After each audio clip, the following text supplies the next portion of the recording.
Hello, everyone. I'm going to tackle a tag that's been going around for a while, made by the amazing RavenFlower. Before I get into it, I want to say thank you to RavenFlower for all the work that she's done for the pagan and witchy community on YouTube. And outside of it, your work was intensive, it didn't go unnoticed. Thank you. And now I'm going to get into the tag. New Year's resolutions, do you believe in them? No, I don't. New Year's resolutions tend to be something that you come up with that ends up stressing you out and you abandon them by the third week of January. So, what's the point? Miss Lucy Morningstar had an idea in her version of the RavenFlower 2022 tag that I like and I'm going to try to adopt going forward. Just planning it out month to month what you want to accomplish and see what goes from there. Number two kind of tied into number one. My favorite colors, well, black and green. And black is strength and power.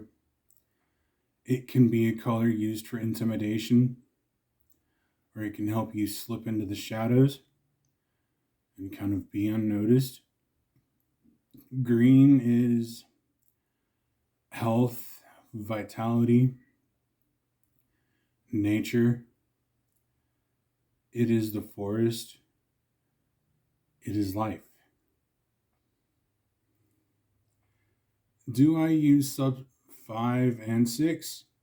Do you use substances for divination or meditation?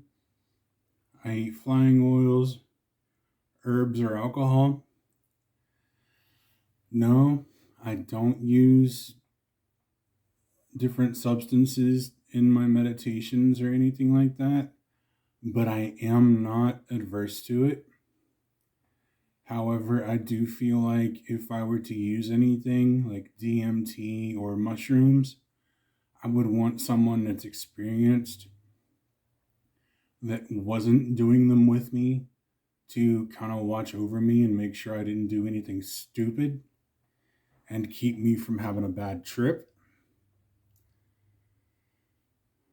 What is my favorite part of my practice? I would have to say spirit work. With my fiance, I've helped several different children spirits heal from their traumas and cross over to whatever is next for them.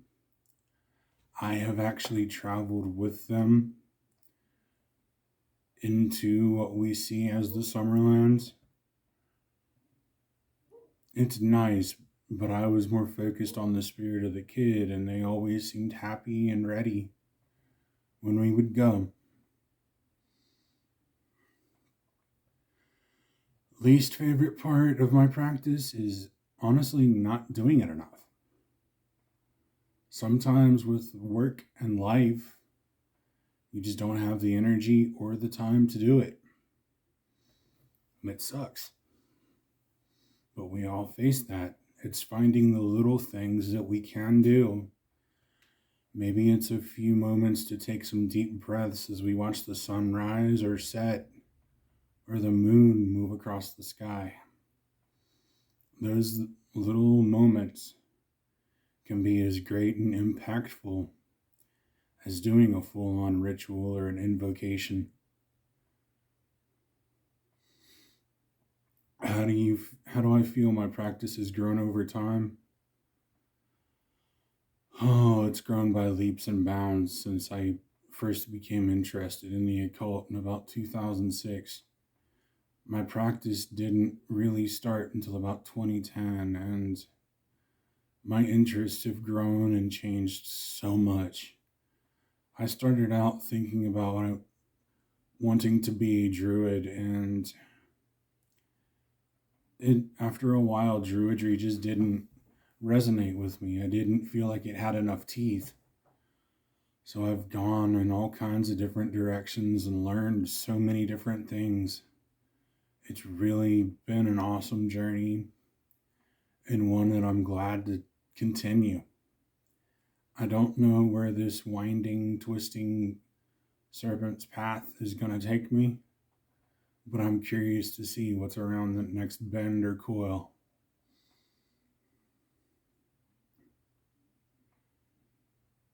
Is there a TV show or a movie that inspires you? Practical Magic's pretty cool, if mostly for the aunts. I think it's Franny and Jet and that awesome grimoire. Yeah.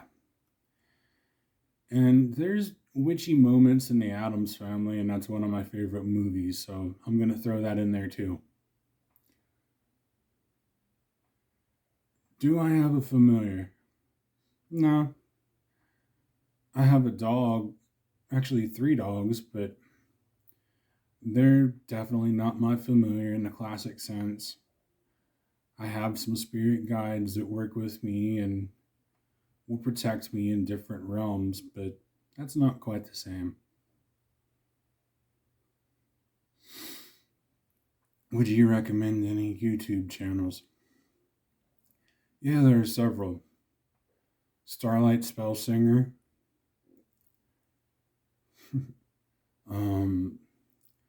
She Who Walks Between the Worlds. Shadow Harvest. The Witch of Wonderlust. Noah Tempestari. And more as a shout out to a friend, Piper H.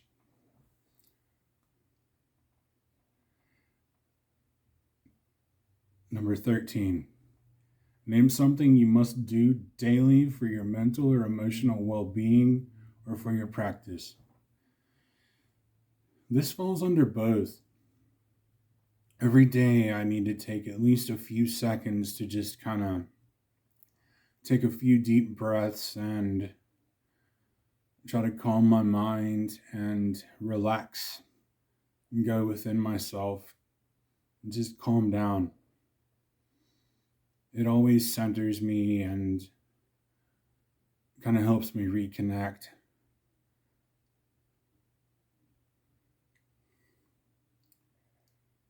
What is something that started as an obstacle, but you can now see as a blessing?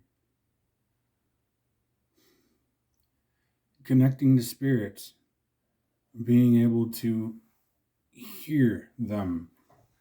I was so blocked that I ended up getting into my own head. And I had to work through it and just break through.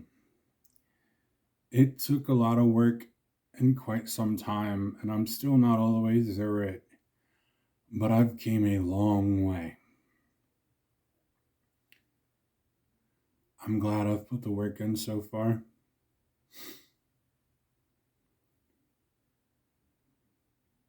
What do you prefer, YouTube, Instagram, Facebook, or TikTok? Definitely YouTube.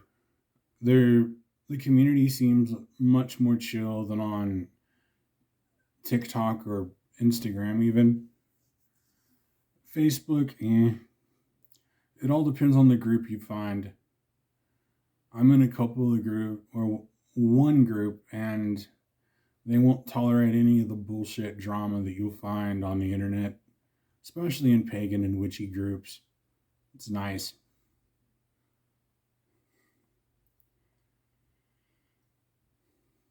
What do you feel is missing from our witchy community? In some ways, that sense of true community. There are several of us out there that work towards that, but we need to get to a point where if somebody says they're a witch or a pagan, we just welcome them in, let them sit down and warm themselves by the fires of our knowledge, or just be there and have that space. We don't need to ask all these different questions just to figure out if they're worthy. Their actions will prove their worth a lot of the time. If they come in and are meant to stay, they'll prove it. Their interest will keep up and they will grow. Newcomers ask a lot of questions. We've all been there. We know what that's like. And we've also been told, go away. We also need to remember what that's like. But we also need to value our time.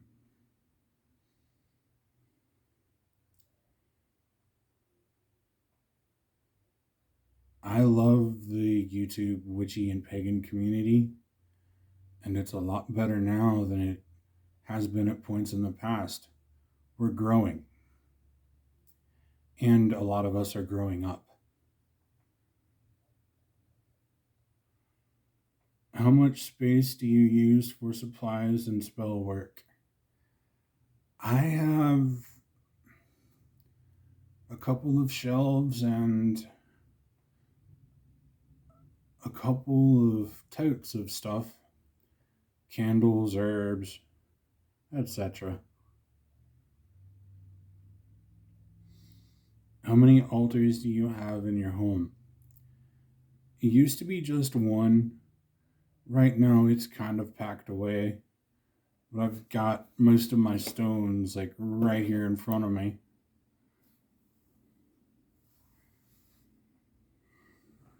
What is my favorite Sabbath? It's definitely got to be Samhain. There's just something about that energy. The leaves changing color and falling. The bonfires that were part of my growing up as a kid. It wasn't witchy or pagan then, but my dad and his friends from the fire department would just have these massive bonfires while we were camping, and I enjoyed them.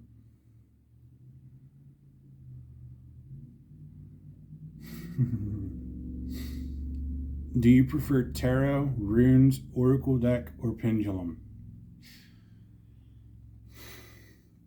Honestly, I don't know. I'm getting more and more drawn to a specific tarot deck that I can't pull out at the moment because my phone is sitting on it and I'm using it to shoot. But the runic tarot, it combines the tarot card imagery and runes in the images. If you want to see a deck walkthrough, check out the channel Shadow Moon Witch. Dana is awesome and definitely worth a watch. Are you out of the broom closet? I think my close family knows whether they'll acknowledge it or not. Online, I definitely am.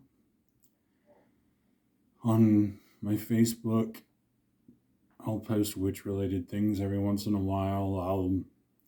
I'm in a couple of witch groups. I think one of them at least is public. So if they wanted to look, it's there. But a lot of the time they don't want to look or they don't want to admit to it. So it's all good. They're not, like, I'm not losing anything from them needing to figure out or not what I'm doing. My spirituality and beliefs are my own, so.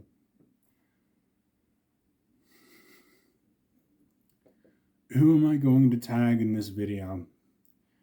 This isn't going to be me tagging anybody, but it's going to be a shout out to some of the YouTubers that have influenced my path and just my practice over the years. I'm going to start off with Chris Ashburn and Joey Morris. Something about watching those two interact and talk during the early part of the pandemic and before, I really grew in knowledge and an interest in certain things, and they helped me to come to accept certain other things. Thank you guys. Alora Rain for her deep knowledge, wisdom and sense of humor. She's no longer doing YouTube, but does have a couple of podcasts out there that are really good and informative. RavenFlower, sharing her knowledge for 6 years and so much content. She's an awesome person, and the community's better for having her in it. Lady Gravedancer, sharing her content and wisdom and sticking around after some weird stuff and all of the things in life that can just kind of pop up and bite you. And last but definitely not least, Piper H. She's awesome.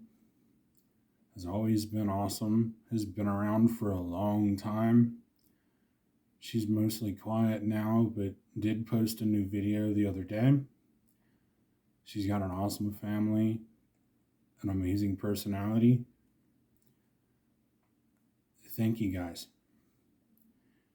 And that's the end of the RavenFlower 2022 tag.